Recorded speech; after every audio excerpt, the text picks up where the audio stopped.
Cool about the hot balloon experience here in Australia. You actually take part in assembling the balloon. Nobody told me that part. I thought we'd just hop in the basket and we'd fly away.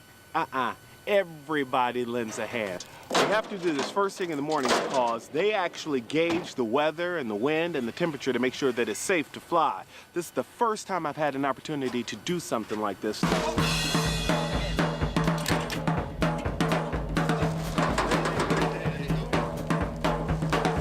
Did you know all this was involved in doing a hot air balloon? I didn't either. No, just that's what I need. I'm always thinking about my mom, so I got to make videos for her. Going to be climbing in last. And this side of the balloon open for us. Right now, I guess we got to let the air get in there, and this is supposed to be the coldest part of the whole thing.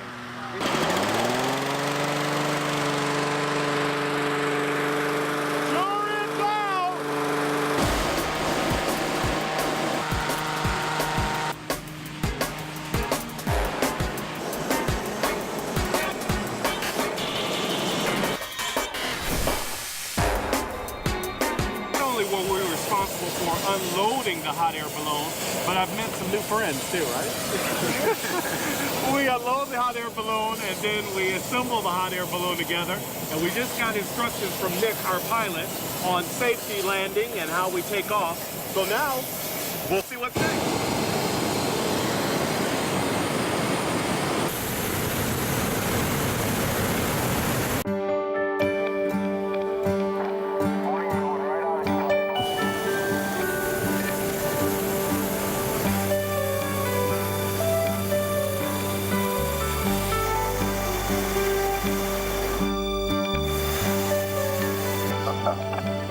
That is the sunrise over the city of Melbourne. I'm in a hot air balloon. What can you say? Nick, does this ever get old to you? No, I mean, I've been flying Melbourne for 7 years, and I still enjoy it every day as if it was the first one. And every day it's new, it's different. Every day, conditions are different, wind directions are a little bit different, the views over the city are different, every day. So we're going up and down just to shift direction a little bit, because the winds change. To stay on course. To stay on course. People need to see this for themselves. It is, yeah. Look, this is the largest city in the world that you can overfly in a balloon like we do here.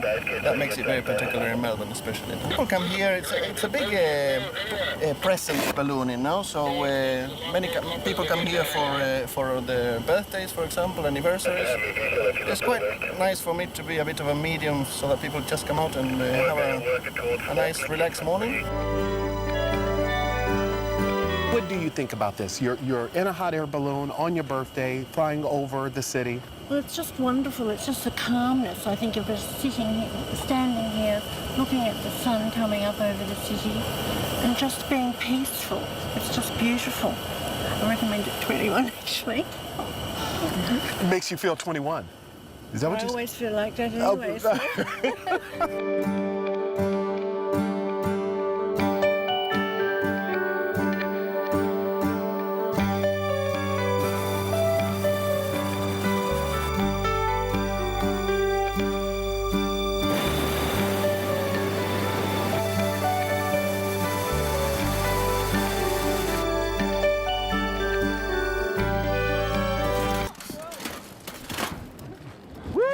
Yeah, baby! That's what I'm talking about. Yay!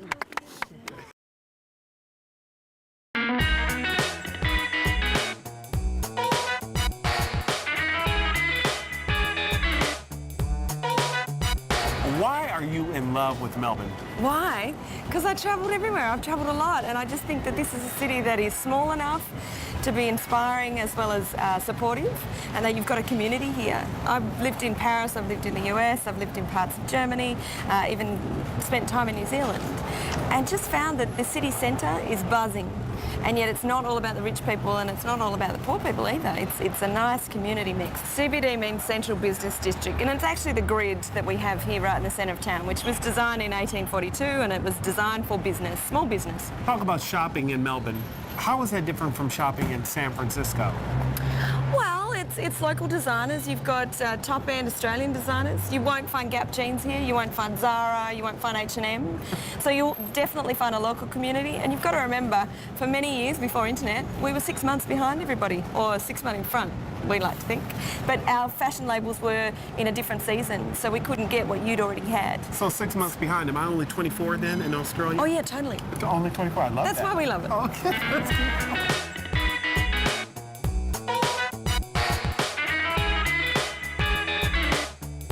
You have a favorite coffee shop? I do, yeah. Well, I've got several, I think. They change from day to day. But Sam here at number 5, he's usually here. He knows my name, he knows my coffee without me even having to say hi. And I can bring my clients in here and know that the service will be good. Sam at number 5. Yeah. So is Sam ready for a new family member? Oh, yeah, totally. All right. I want to meet Sam. Let's go meet Go Sam. We'll feel at home. Like that. And what do we say? Do we Cheers. Say, cheers. Not always with coffee, but yeah. Well, I'm available for vodka shots later if you're around. So let's head in here. And on good authority, that you specialize in local designers and things that are great for every woman? Yes, that's right. And it's mainly Australian and New Zealand designers in here. What about that? That is Janelle. That is Janelle. Hello, Janelle. That has Janelle written all over it. We're going to wrap it up for you.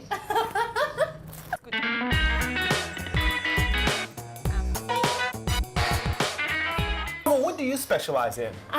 Probably girly fun party dresses are my speciality with a bit of a twist, kind of things you can't find anywhere else. Oh, I love that. I think it's just about, you know, being confident, and I love wearing colour, so I'm very happy in your purple today, darling. It's my favourite colour. Look at the fingernails. I was going to say, yes, oh gosh, yeah, it's not too closely. So I think just wearing colour, feeling confident, dressing in something that suits your figure but not necessarily sticking to trends is key, and just feeling yourself.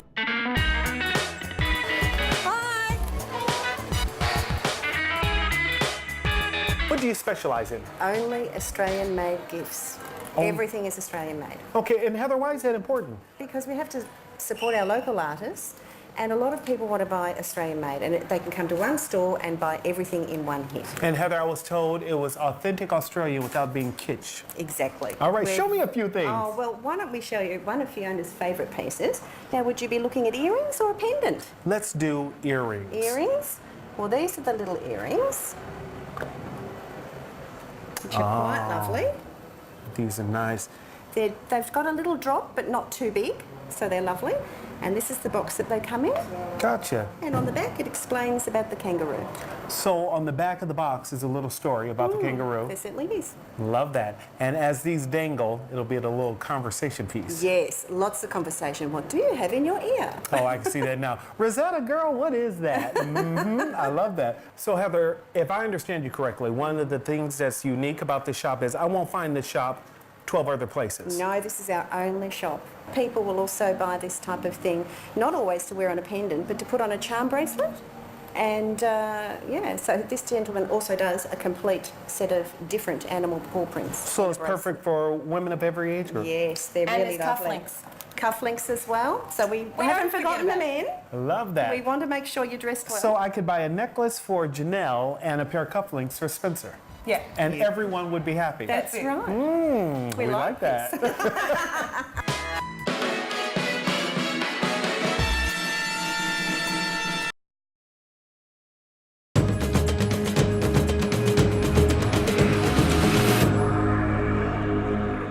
They say that the way to a man's heart is through his stomach. Well, Melbourne, I'm falling in love.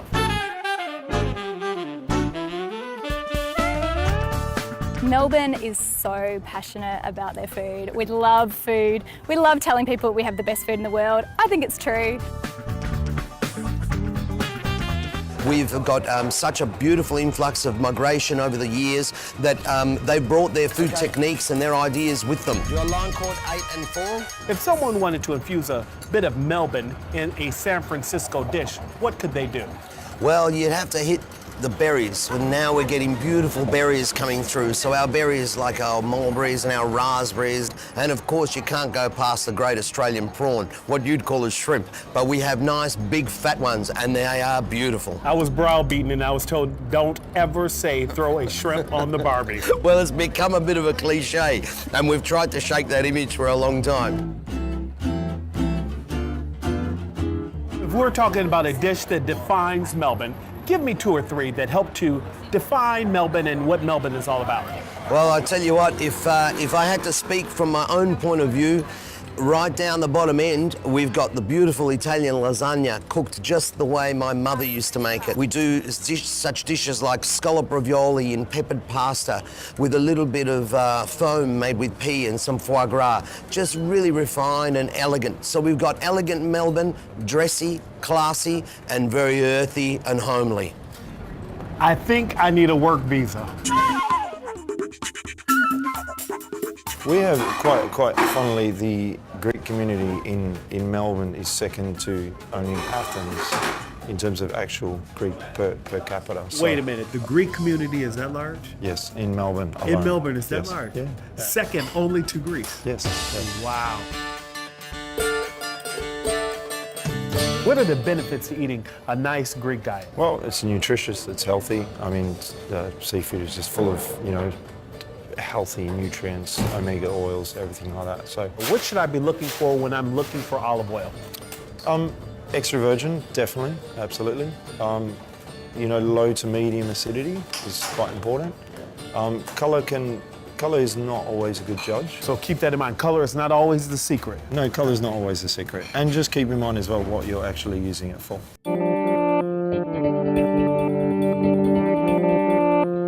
What is the goal or the focus of Janabi? To celebrate the tastes and flavours of our country, or Australia. It's about introducing the produce from our lands that have never been brought forward before. And is this what the Aborigines have done for years? Thousands of years.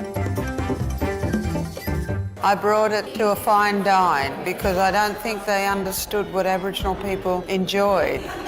For a long time they eradicated these plants as just weeds. This here is worth a bag of oranges. One little capsule of a desert lime is it's the value of a bag of oranges. It's action-packed little capsule, isn't it? That is citrusy. That is really just pow. Kangaroo. Talk to me about this kangaroo dish. I mentioned that to people at home, and some may say, ooh, I don't know about kangaroo. Should we fear kangaroo? No, it's probably more healthier, no fats.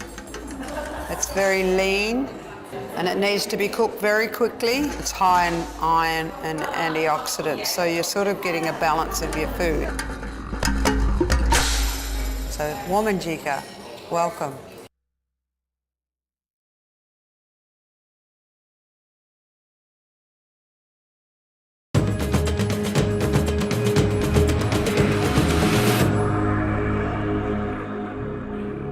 My 5-day Australian walkabout continues. I want to introduce you to a couple who are not only making a difference, they love what they do.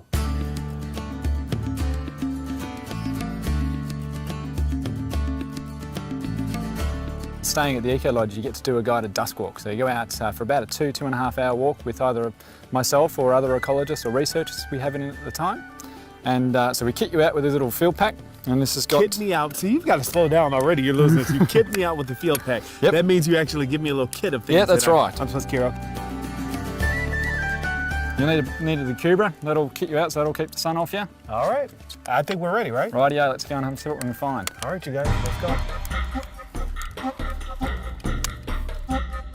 Will I see koalas and kangaroos? I reckon there's a pretty good chance we will spot some.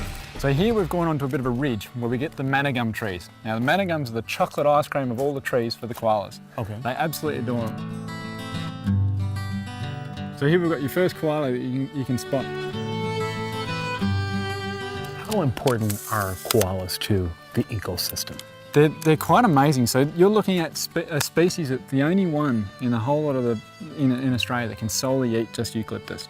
So a healthy koala won't have to come to ground to get any other food. So Really? you will see them on the ground. They do move from tree to tree each day, and they will do that by ground if they can't get across through the canopy. So at the moment you've come at just a perfect time of the year. So the females have actually got joeys out of the pouches now. So we're coming into a breeding season as well. So the boys at the moment are now starting to establish their territories. So they'll be doing a lot of bellowing. They'll be marking their territories with what we call a scent gland. Wow. This is really amazing. And looking right at me too. Saying hello to everyone back in the Bay Area. So out of the whole huge eucalyptus family, which is just in the hundreds, it's massive. There's only about 20-25 different species of eucalypts that koalas will actually eat. We do actually have a little bit of concern with koala populations in that they do have big numbers in those areas where you have them in those managum areas, but it's keeping that population nice and healthy, which is a big challenge. So you get them in huge numbers where you find them, but they only need that stochastic environmental effect to come along, and that can be fire, that can be drought, stress through losing a lot of the trees. They may get to the stage where they eat themselves out of house and home. But the big sort of worry and what we are finding with some populations of koalas, they've become in those little isolated pockets, they have become genetically similar because they're not getting other males coming into the area and bringing in different gene pools. So, Shane, what can we learn from koalas? We can really learn a huge amount. Like, they're just amazing species to adapt to take on the eucalypts. Initially it was really quite a clever little trait, just to take a niche that no one else wanted. No one else can solely just eat eucalyptus, which is really quite incredible.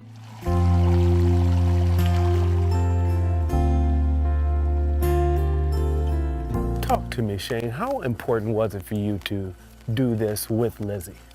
It was this is our dream. So we sat down one night and jotted down on paper the type of people we like working with, what we like to achieve in life, and this was the concept. The goal was, with the Eco Lodge, to demonstrate that it is possible to live sustainably. The Eco Lodge is all run from solar power, so all our lights and everything are run from the solar power system.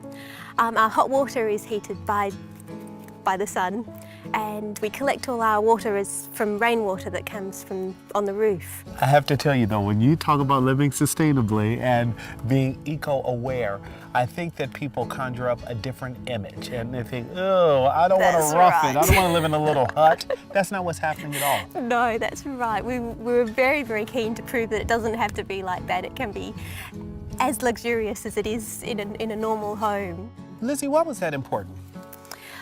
It's really our only alternative, only option for a future on this world. We really need to look after it, or none of us are going to be here anymore. You see a lot of different species here that need help, and what does it do to possibly pass on the message to other people? I think that the very important message from the rehabilitation side of things is the care of the individual. If we can't care for an individual animal who needs our help, then we can't even begin to start worrying about ecosystems and climate change and all the big picture things. You're a mom. Is it important to pass that message on? Absolutely, yes. So we hope that we do that in everything that we do, all the choices that we make, that little Tess is picking up on all of those and that she'll make the same sorts of choices in her life.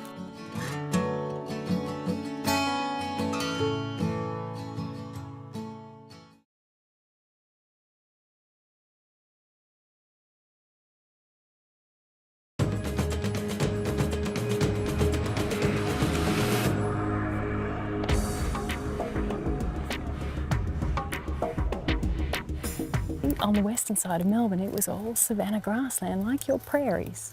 And that is the best environment for game, as it is all over the world.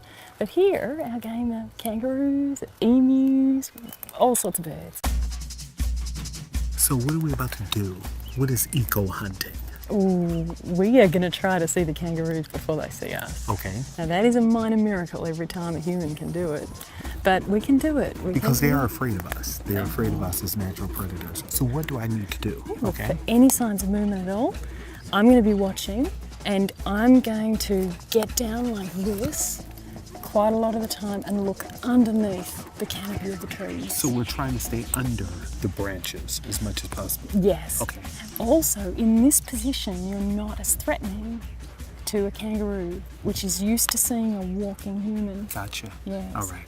And if you need to, if I see them looking straight at us, I'll say get down and actually sit on the ground. Okay. What can we learn by watching kangaroos and just studying Australia natural habitat?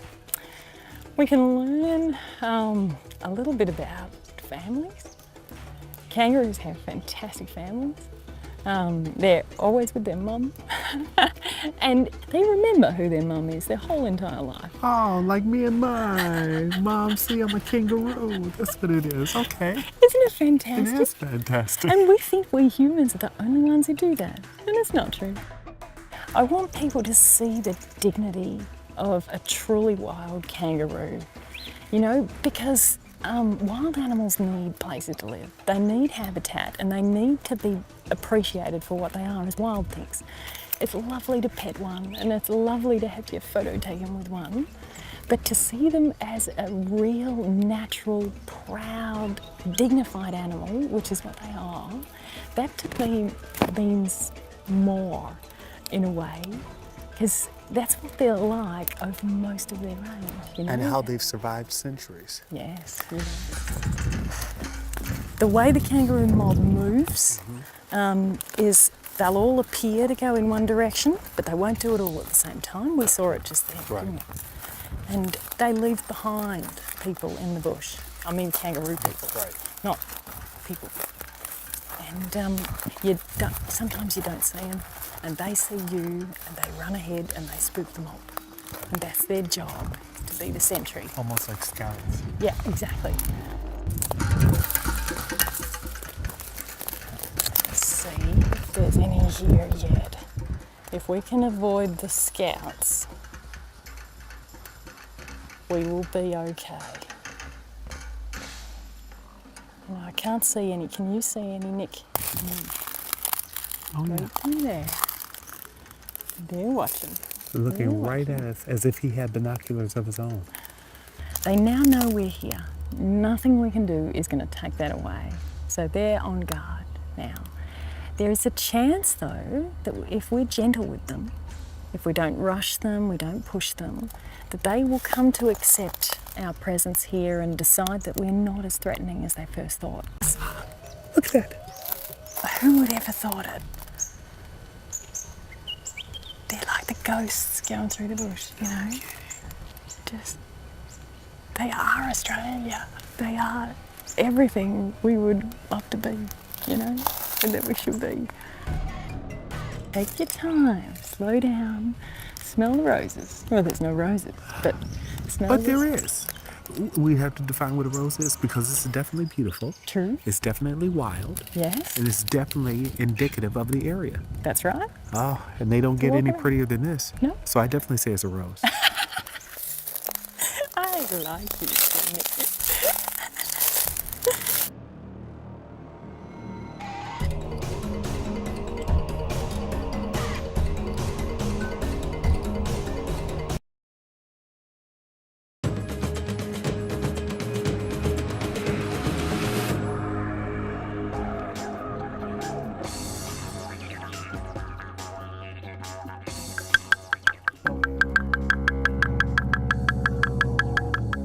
What is a didgeridoo? Well, didgeridoo is a piece of timber that starts off as a tree, which termites will hollow out for us. We'll cut it down, then our people would play it for ceremony use. So it's like that's the way we told our stories, you know. Alrighty, Nick. So when playing a didgeridoo, okay, most important thing is to vibrate your lips. Okay. Okay. Like that.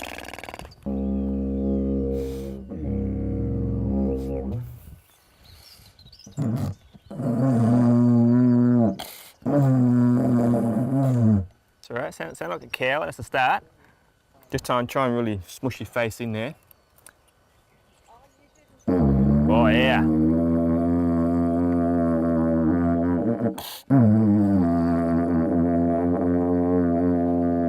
That's the start, that's good. That's a good Okay, that beginning. was better. That was much better. All right.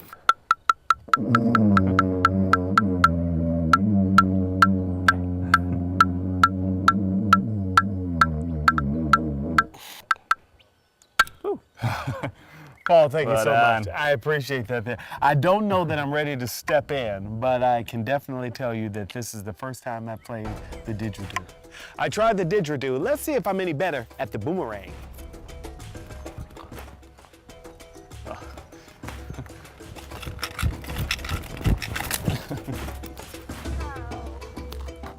Oh, that's a gentle one. It's all right.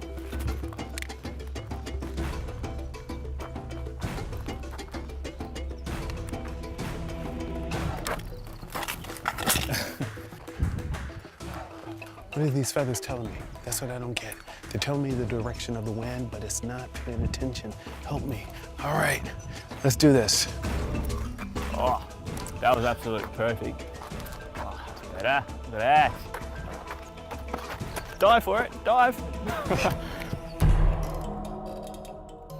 All right, so the Aborigines have often leaned on nature to medicate and to more or less nourish themselves, right?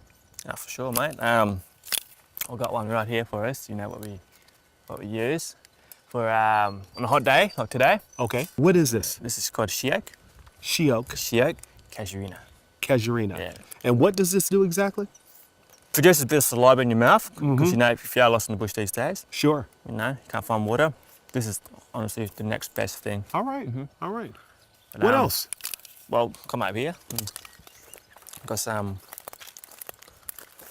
more tucker for you, mate. More tucker. More bush tucker, we call it. Okay.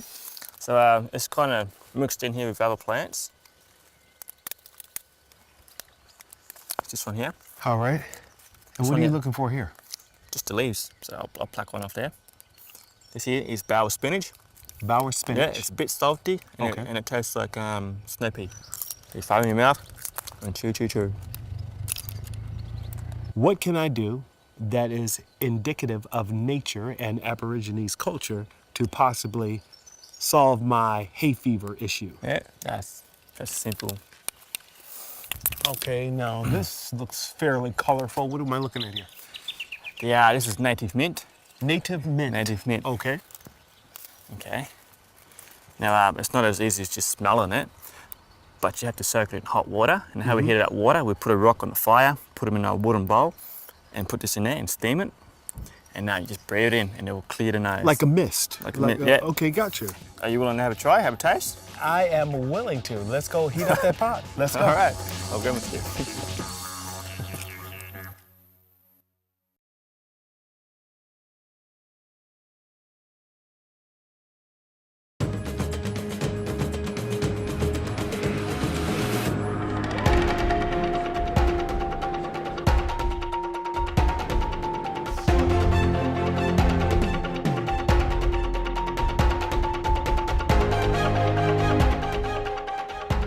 You leave Melbourne within an hour and a half, exploding scenery, fantastic scenery of the limestone coast, very dramatic cliff edges.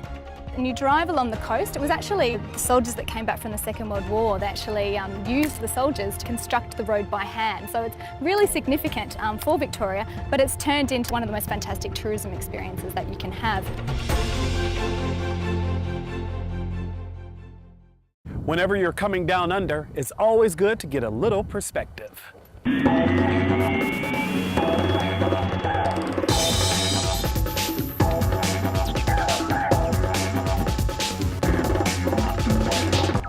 The 12 Apostles are actually these strange limestone constructions that stand out in the middle of the ocean.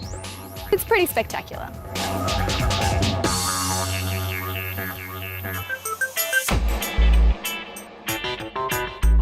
Surfing's just an amazing thing, you know. You get in the water, you feel the waves, and it's just a culture that's really existed through the years. It really is a culture, it's a community, it's a bona fide sport. Moms who are bringing their kids out for the first time to possibly engage in surfing. Mom, I want to surf. He's 4, he's 5, she's 3, she's 4. Yeah. They see you guys do it in the water. Yeah. What should they think about surfing? I think, you know, it's just, it's the funnest thing that you can do. As soon as you get in the water and you're thrown down by that wave and you've just got to get up again, it's just like this never-ending battle against the water. And you know, people either get hooked on it or they get a bit frustrated because it takes a long time to get used to. But there are kids as young as 3, 4 and 5 that are taking small boards out there to really try and learn the art of surfing and enjoying it with their families. You also have surf culture in the form of fashion, which is Certainly interesting to do, people in San yeah. Francisco. Yeah. Talk to me about some of the companies that started here that are now worldwide. Yeah, definitely. The companies such as Rip Curl and Quicksilver, 1969 they commenced working here, and specifically Rip Curl, you know, they started with one sewing machine trying to create that wetsuit. Surfing has done what to change your life? Surfing has, probably the calmness, you know. I certainly, you know, I've grown up with it, so I wouldn't think of any other way of living, you know. It's all about being able to get out there and hit that surf break and have a bit of fun and, you know, work around it to try and live, so, yeah. Is surfing easier if I have an accent? Oh, maybe. Well, everybody, you learned the history of surfing. The only thing left to do now is to learn the art of surfing.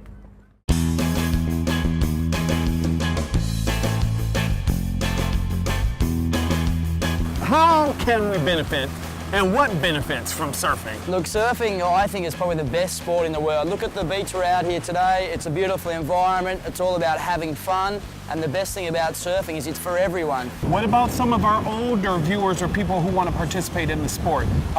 Is it good for them? Is it safe for them? What can they look for? Absolutely. Look, we've taught people as old as 75 years old, and it is a great experience just to be in the ocean. We're very, very safe. We use safe surfboards, safe wetsuits, and we always have instructors for us. It's a great sport for anyone to take up. What body parts do we work out when surfing? Everything, from our arms when we're paddling, our lower back muscles and our leg muscles. It's a full body workout, so you're going to be buggered at the end of this. Well, hold on. I'm already tired, just so everybody at home knows. I'm already tired. I'm ready to learn. Let's get started. Terrific. Okay, we're going to get you to lie down on the surfboard to start with, so fully lying down on your stomach for me. All right. Just with your toes right at the very, very back of the surfboard. Toes touching the tip of the end of the board. Fantastic. Give those arms a workout. Start paddling for me. Up to our knees. Excellent. We can relax here. Most importantly, we keep holding onto your rails. Okay. One foot up for me like this. Excellent. Turning this foot around sideways. Remember, we're looking good. The camera's on us. Keeping our knees bent, hands out. Woo! We're up and surfing. Fantastic. Very good. Let's go for it. Let's go.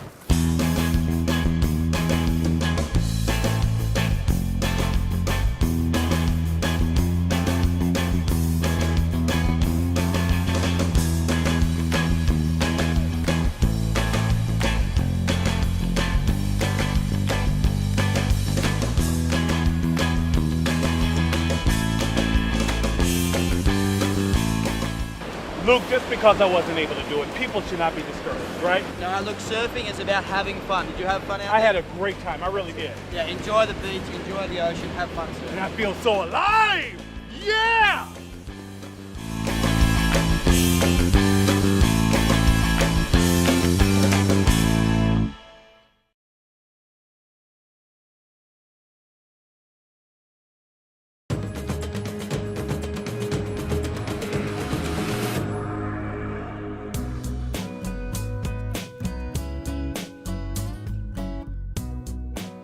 Once I walk into the first class lounge, how does my experience begin? As soon as you walk through the front doors, you have the Patrick Blanc vertical garden on the side, you have the beautiful calming music, and then as you make your way on the escalators up into the lounge itself, you then get away from all that hassle. The lounge itself, it's a personalised experience for the customer when you come through. When you come in here, Nick, it's all about the attention to detail and the individual and what you want to choose to experience. If you want to go and help yourself to the buffet and just take a seat somewhere quietly in our library, you can do that. If you want to go into the a la carte restaurant and have a full 3-course meal before you get on board the aircraft, you can do that as well. Or if you want to sit back in the recliner chairs and have maybe one of Neil's famous, burgers and, a nice glass of champagne and relax and watch the view and watch the aircraft, you can do that as well. I am so passionate about it, I love it. I think I'll bury me and I'll still be thinking about food. I mean, a lot of people just say, worst food in the world, prison food, hospital food, airline food, like who wants to go to jail? But the great thing about it is it doesn't have to be that way. I mean, all you've got to do is think very clearly about the process that it's got to go through. You've got to think that no matter what, it's all about good produce, and then you've got to make sure that all the people involved, so crew understand what it's about, catering centre understand what it's about, and Qantas in-flight services were really committed to bringing all those people together under us to make sure we delivered here in the lounge, up in the sky, really terrific world-class food. One of the great things that we're famous for here in Australia is our seafood. And you guys are too on the West Coast, but I know going into the States to some of our farm fish, which is our ocean trout, which is fantastic, and also our hiramasa or kingfish out of South Australia. And to me, they're really beautifully produced here in Australia, pristine, clean waters. It's as close to organic as you can get. And I know that there's a lot of restaurants in San Francisco and New York and LA that use those ingredients, and they are really terrific. And of course, we export a lot of lamb and beef to America. So you guys have great grain-fed beef, but we produce some beautiful lamb for you as well. People say, oh, I've got to catch a flight in a couple hours, they stress out. You purposely tried to keep the whole thing seamless. How did you do that? Well, by making sure that the lounge related to what's going up in the air. So again, Nick, it was all about really quality ingredient, great team of people in the kitchen, terrific team of people here on the floor, and they're complementing our wonderful crew in the air. Our attitude is as soon as the customer rings up and wants to make a booking, they're starting the Qantas experience. And that's our attitude. We open the door and let them out at the end of the flight, and that's the end of the experience. So, it's really door open to door closed for us.